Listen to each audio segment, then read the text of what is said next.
Maulan sa Hilaga Silangan pa rin ng Luzon ngayong hapon dahil pa rin sa surface trough at patuloy na embedded na intertropical convergence zone. At nalalabi ng Southern Luzon, Visayas at Mindanao, hindi tamtaman pero asahan ang mga isolated rain showers. Habagat, kailan daw magnunumbalik? Ating aalamin.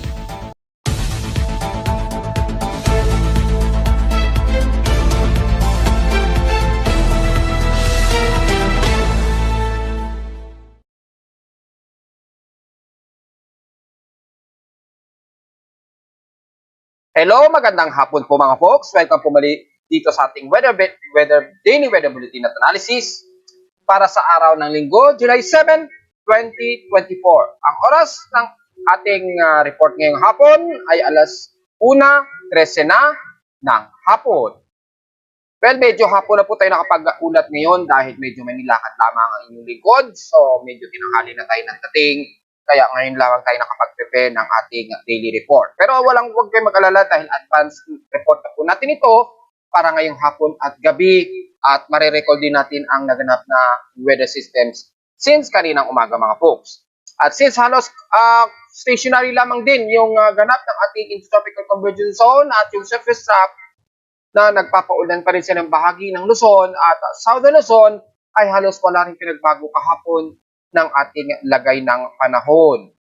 Makikita sa ating lightning detection system ngayon ang patuloy na malalakas na pag-ulan. Umabot na ng 209 lightning strikes since 1:10 p.m. ngayong hapon ay malakasan ng mga kalat-kalat na pag-ulan ng mga localized thunderstorms sa kanlurang bahagi ng Zambales at ilang bahagi ng extreme northeastern Luzon, lalo na di sa may bahagi nga ng Cagayan Valley, Isabela at Aurora region. Ingat po sa mga kababayan natin dahil nakakaranas kayo ngayon ng ilang moderate and heavy rain showers at kitang-kita sa infrared Doppler imagery natin na malakasan ng buhos sa bahagi po ng Kasiguran Aurora at Isabela region.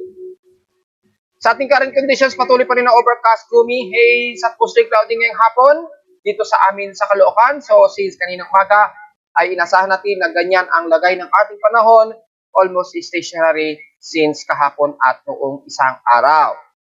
Sa last sa presyo na itala ng aking weather station, kaninang 4:33 ng madaling araw, 4:33 a.m., nakapagtala kami ng lowest of 26.9 degrees Celsius.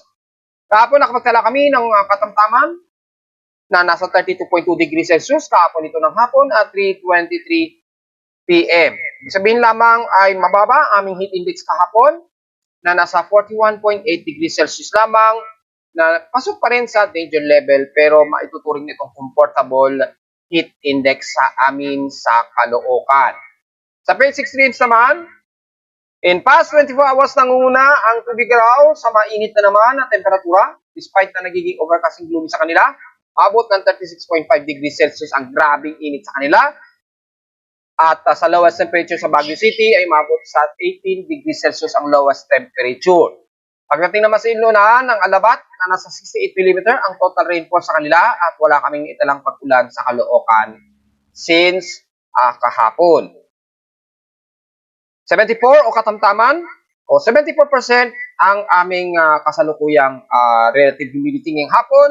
So since kaninang umaga ay nag-maximum lamang ito ng naglalaro sa at least 70, 75 at to 74% at wala namang nagbago ito since last hour. Thunderstormy tayo at 1,007 hectopascals ang ating barometric pressure.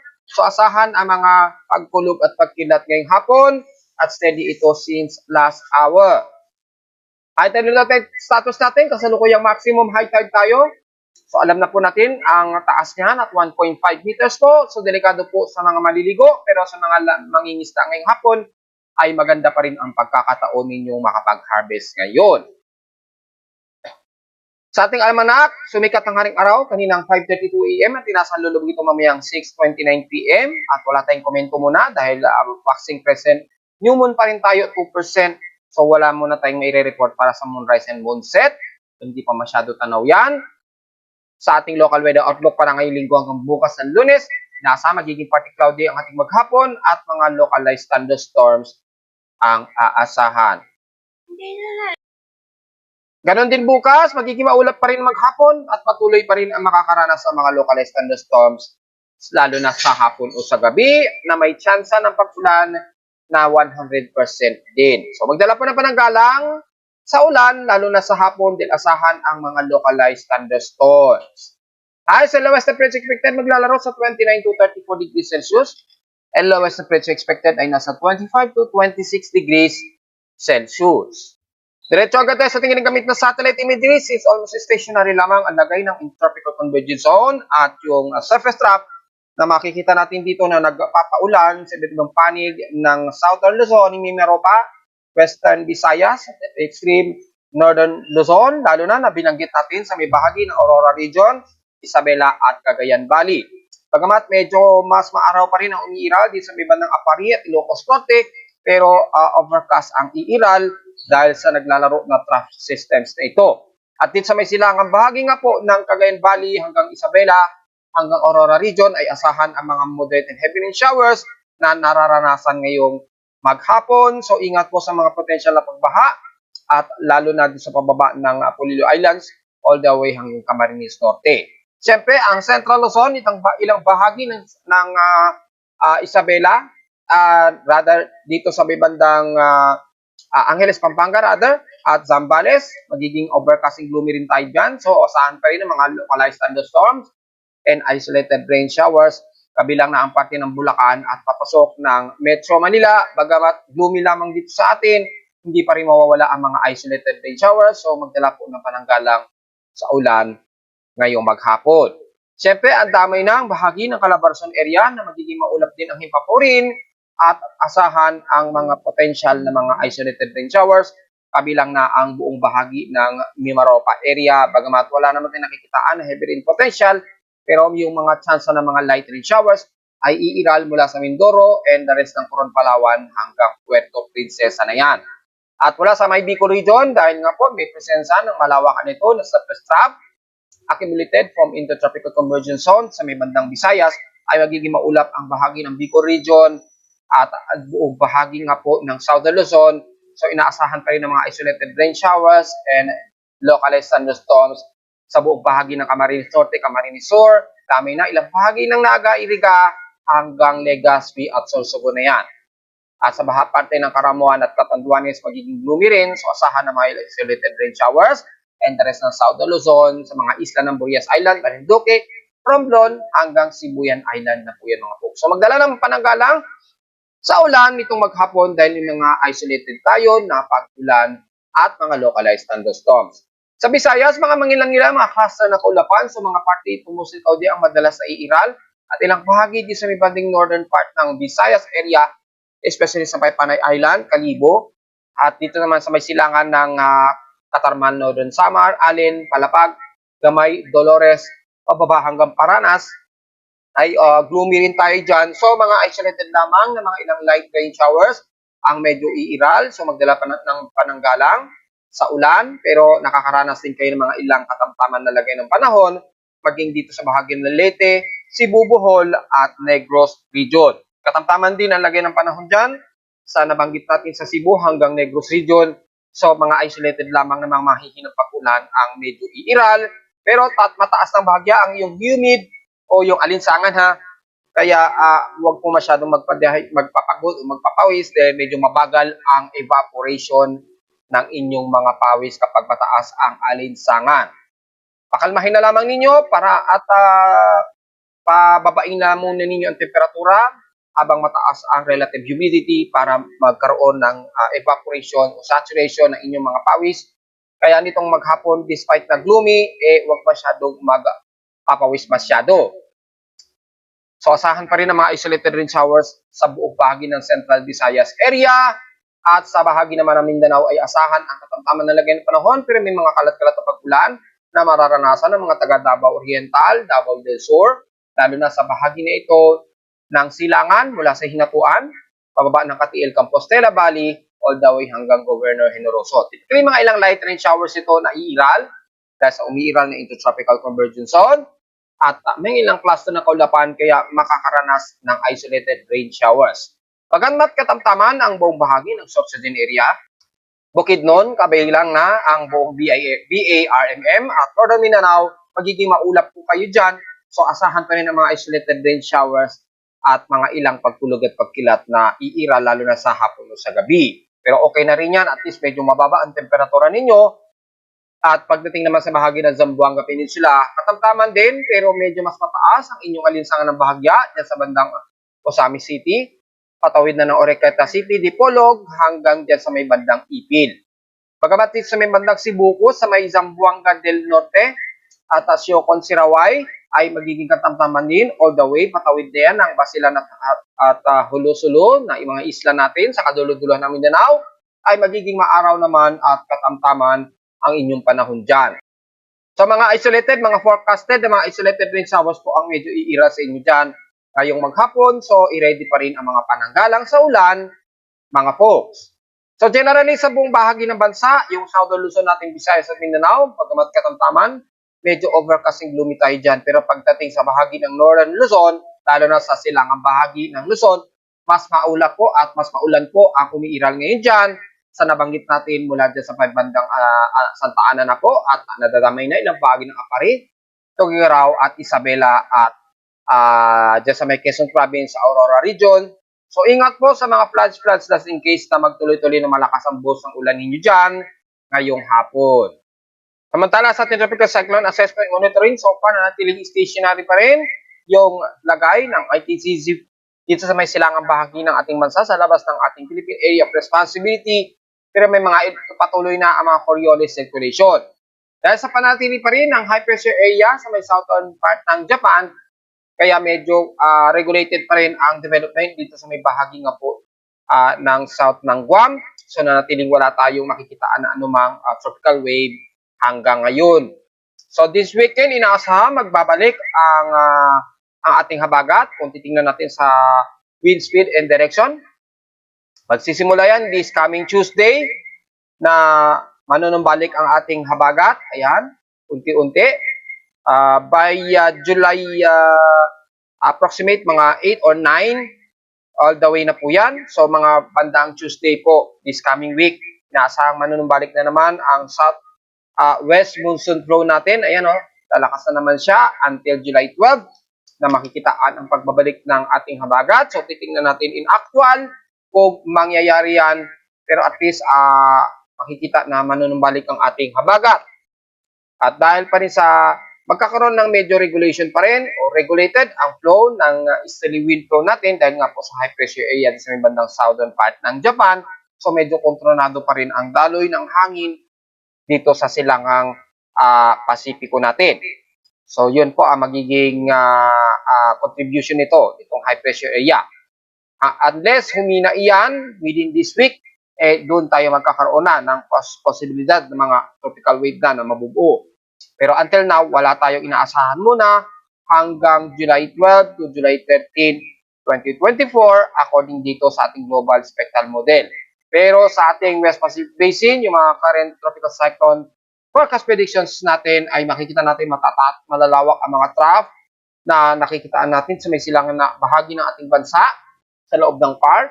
So maaring shallow trough ito o malawakang shallow trough. At dito ay titingnan natin kung dito sa may bandang southeast ng Guam o bandang Marshall Islands na mayroong isang anomaly na nabubuo dito. So hindi pa natin madedetermine kung magpapatuloy yan at naglalaro pa sa 10 to 20% yung anomaly development. At titingnan natin kung magkakaroon yan ng upward low convection, kung sisilipin natin yung convergence. Kung meron na itong upward low convection na sa ngayon, makikita natin negative pa. Wala pa tayong masyadong upward low convection na nakikita. So sa ngayon, medyo forecast pa lamang ito.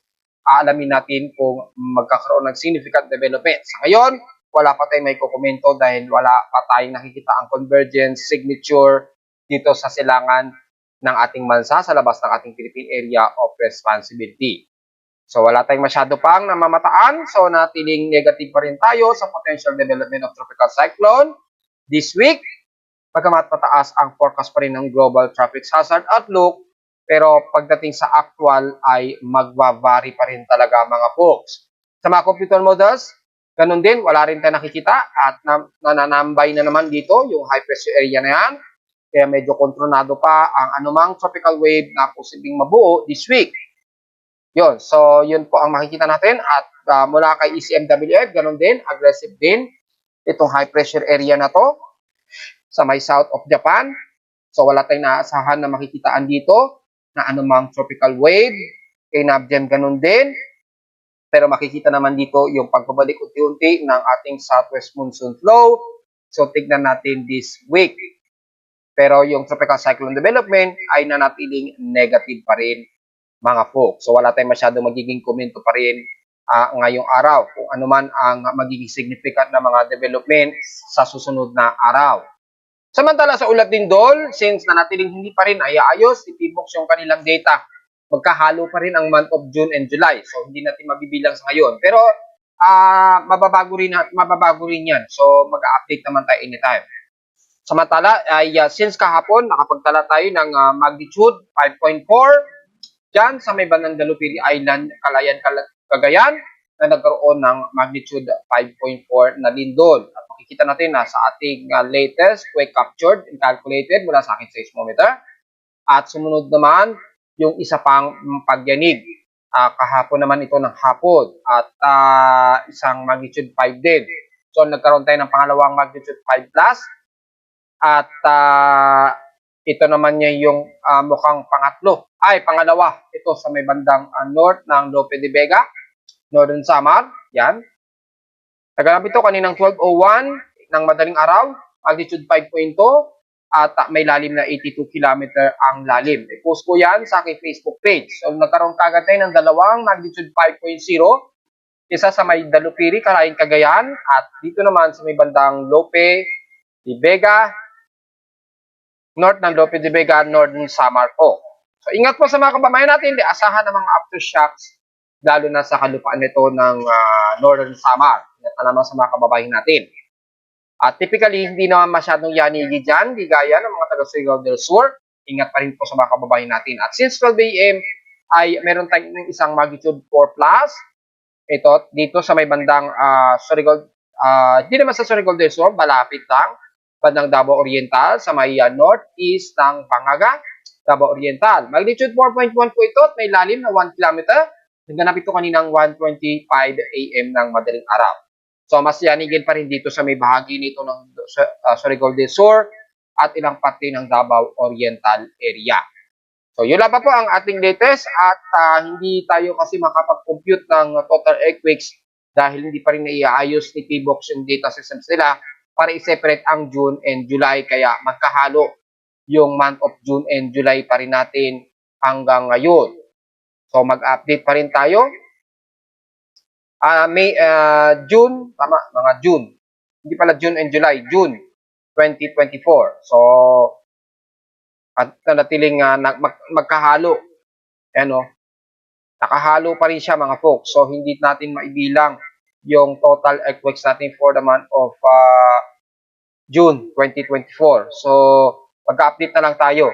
At least, nandyan naman yan, nakasave yan. Once na ma-separate yan, malalaman natin yung total earthquakes natin for this month.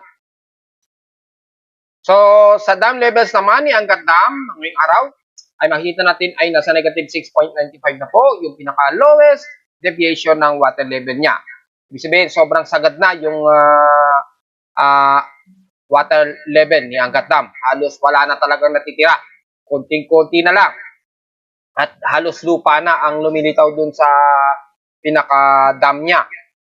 At patuloy pa rin ang pagbaba at mula kahapon sa 174.81, ngayon ay nasa 174.52 na lamang ang water level ni Angat Dam.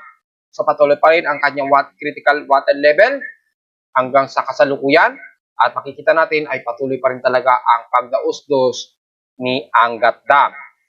At kung kay Magat Dam naman, kung titingnan natin, ay mukhang dumausdos na rin yung level ni Magat Dam. Ayan o. Wala sa 176.41, ngayon ay nasa 176.02 na. Mas bumaba na siya at nag-warning na. Critical level na rin siya at 176.21 meters na dapat ang kanyang pinaka-minimum critical level, nalagpasan na niya ito. So, balik na naman si Magat Dam sa critical level nito. So, kung sisilipin natin, ayan po, nag-critical na naman itong si Magat Dam. Negative 0.19 meters na po yung kakulangan niya. So, nasa critical level na rin si Magat Dam. So, take note yan mga folks. At ilang araw din na nasa safe itong si Magat Dam since July 1. Pero mabilis ang pagdaos-dos niya kaagad hanggang itong kahapon. At ngayong araw ay tuluyan itong pumasok sa critical level si Magat Dam. So, bukod kay Magat Dam ay patuloy pa rin ang pagbagsak ng level nitong si Angat Dam. So, asahan natin na patuloy pa rin ang krisis natin sa tubig kapag patuloy pa rin ang pagbababa ng level ng mga ito. At narito naman ating 3-day 20 weather forecast para sa araw ng linggo, July 7, 2024.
At hanggang dito na lang po ating daily weather bulletin at analysis para sa araw ng linggo, July 7, 2024.